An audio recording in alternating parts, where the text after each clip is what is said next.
ईश्वरीय सेवा की धुन। बाबा के मन में सर्व आत्माओं के प्रति ऐसी शुभ भावना थी कि किसी भी प्रकार सभी का कल्याण हो जाए। बाबा कहा करते, पिता तो सदा चाहता है कि उसके सभी बच्चे चरित्रवान हो, योग्य हो एवं अच्छे अच्छे पदों पर आसीन हो।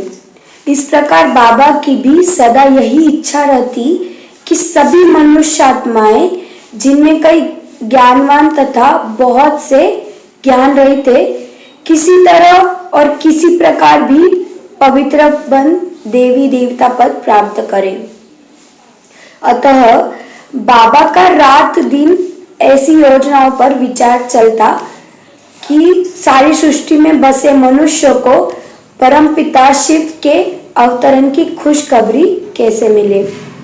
यह तो हम मनुष्य आत्माएं, जिन्हें उस परमात्मा ने आकर जगाया है, उनका कर्तव्य है कि हम दूसरों को भी यह शुभ सूचना दे कि संपूर्ण पवित्रता, सुख, शांति की विरासत देने वाला पिता आ चुका है और उसने हम मनुष्य आत्माओं के लिए ज्ञान यज्ञ रचा है, जिसकी अग्नि में हमें अपने अपने मनोविकारों की आहुति डालती है।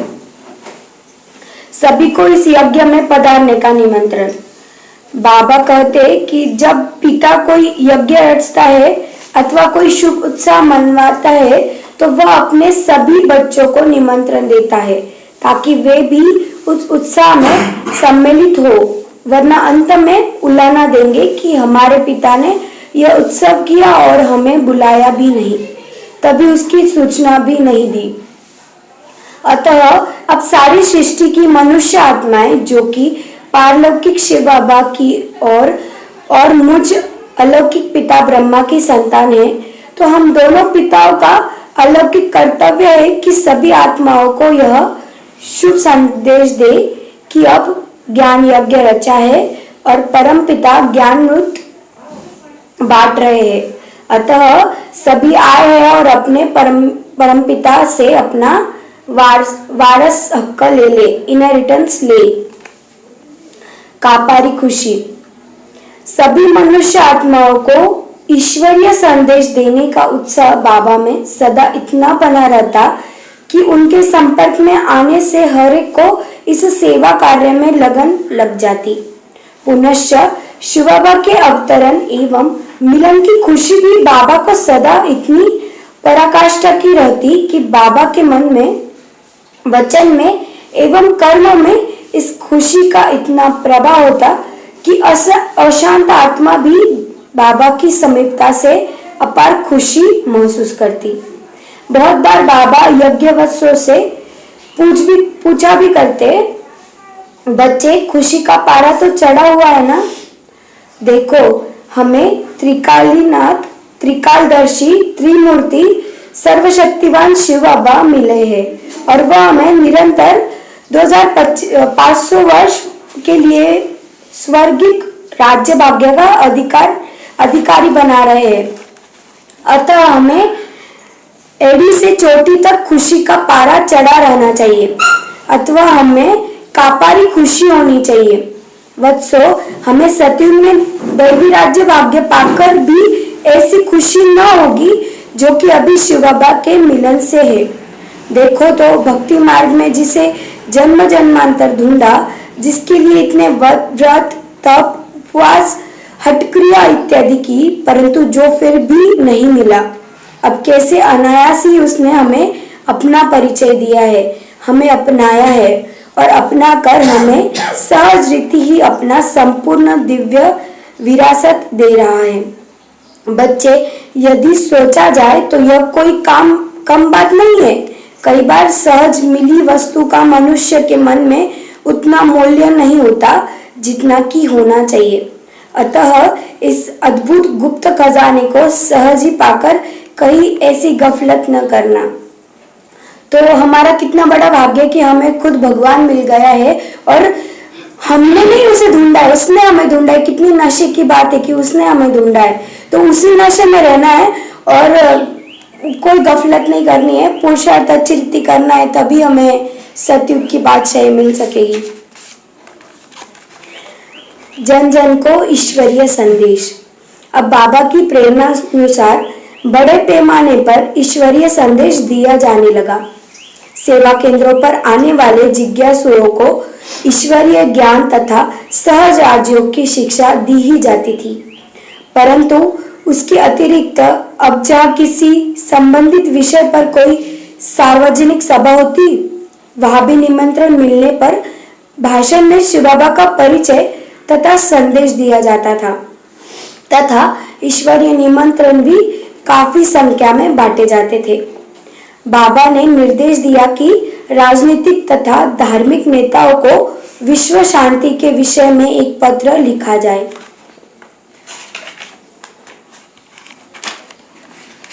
विश्व शांति तथा राम राज्य का स्थापक कौन?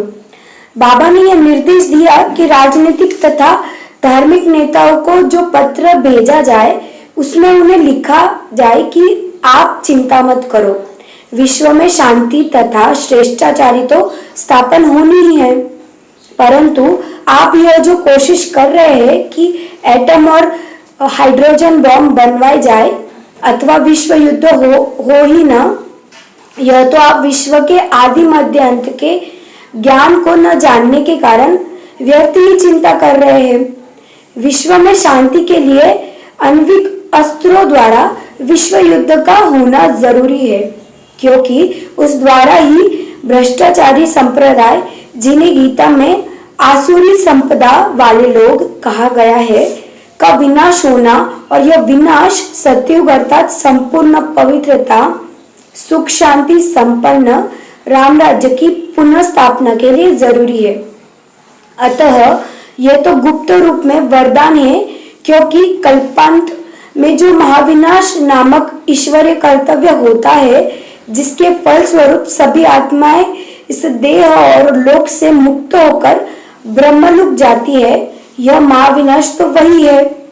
पवित्रता धर्म की स्थापना के लिए अधर्म का महाविनाश भी जरूरी होता है। राम राज्य के पहले रावण राज्य का विनाश अवश्य होना है, वरना तो संपूर्ण एवं निरंतर सुख शांति की स्थापना, जो आप सभी का लक्ष्य है, स्थापित हो ही नहीं सकती। दूसरे, उस पत्र में बताया गया कि विश्व शांति का स्थापक तो विश्व का पिता, शांति का सागर एवं सर्वशक्तिवान एक परमात्मा ही है, जिससे ही सभी लोग शांति की याचना करते हैं।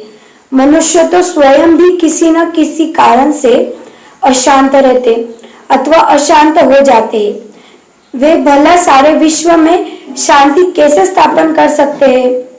अतः विश्व शांति का स्थापक यह जो उपाधि है, यह किसी मनुष्य को नहीं दी जा सकती।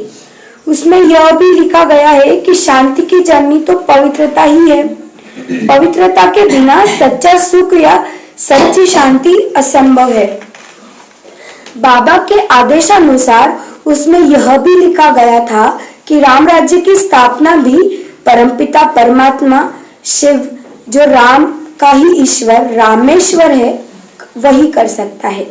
उसी के लिए ही अब वह ईश्वरीय ज्ञान तथा सहज राजयोग की शिक्षा दे रहा है। अब आप विश्व शांति की चिंता छोड़कर पहले स्वयं इस ईश्वरीय विश्व विद्यालय द्वारा पवित्र बनो और शांति प्राप्त करो। व्यक्तियों के शांति प्राप्त करने से ही विश्व में शांति होगी, और विश्व शांति की स्थापना करना विश्व के मालिक परमात्मा का कार्य है, आप बच्चों का नहीं। आपका कर्तव्य तो स्वयं को पवित्र बनाना तथा अपने शांति रूप स्वधर्म में स्थित होना है। तो बाबा का हमेशा यही रहता था कि सबकी सेवा हो जाए और सबको बाबा का परिचय मिल जाए। तो हमें भी इस पाठ से समझेगा कि हमें भी कैसे ज्ञान देना है, सबको बताना है कि मनुष्य कोई सतयुग की बादशाही हमें नहीं दे सकता है। कोई मनुष्य में ताकत नहीं है, खुद भगवान आकर हमें ये राज्य भाग्य दे सकता है और कोई नहीं। ये हमें उन्हें बताना है। आश्चर्यवंत और खुशी भी। इस प्रकार का पत्र छपवाकर जब राजनीतिक नेताओं तथा धर्माचार्यों को दिया गया तो वे आश्चर्यवंत भी होते और खुश भी। वे आश्चर्य तो इस बात पर प्रकट करते कि यह कौन है जो खुले रूप से कहता है कि महाविनाश अविष्भावी है, मतलब होना ही है, और इससे सतयुगी सुख शांतिमय सृष्टि के द्वार खुलने, और जो स्वयं को विश्व का परम पिता मानते हुए सभी को, चाहे उनका राजनीतिक, धार्मिक, आर्थिक, सामाजिक पद कितना भी ऊंचा हो तथा शारीरिक आयु कुछ भी हो, उन्हें बच्चे बच्चे इस प्रकार के वात्सल्यपूर्ण शब्दों से संबोधित करता है। वह विश्व शांति के कर्तव्य की, राम राज्य की पुनः स्थापना की जिम्मेदारी अपने ऊपर लेता है। वह स्पष्ट रूप से कह रहा है कि बापू गांधी जो राम राज्य चाहते थे, उसकी स्थापना में विश्व का बापू भारत माताओं की ज्ञान बल, योग बल, अहिंसा बल, पवित्रता बल वाली सेना द्वारा स्थापित कर रहा हूं। आप उसमें केवल यह सहयोग दो कि स्वयं पवित्र बन एवं योग युक्त बनो।